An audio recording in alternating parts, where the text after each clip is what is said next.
Hello বন্ধুরা, আবারও চলে এলাম আপনাদের সামনে আরেকটি ভিডিও নিয়ে। তো কচুরলতিগুলো আজকে রান্না করব কাঁঠাল বিচি দিয়ে।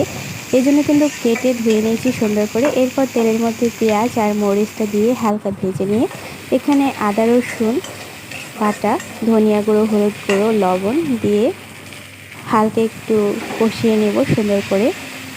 আর এখানে একটু পানিও দিয়ে দিয়েছি, আমি হালকা একটু পানি দিয়ে কষিয়ে নেব ভালোভাবে। এরপরে আমি কেটে রাখা কচুরলতি আর কাঁঠাল বিচিগুলো একসাথে দিয়ে দিলাম।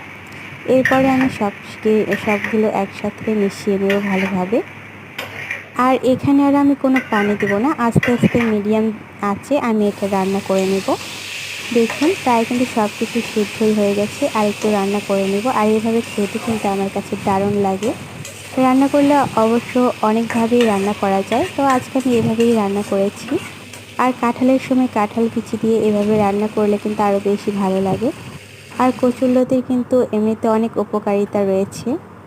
তো কেমন হয়েছে রান্নাটা জানাবেন, এবং ভিডিওটি ভালো লাগলে আমার পাশে থাকবেন। সবাই ভালো থাকবেন, সুস্থ থাকবেন।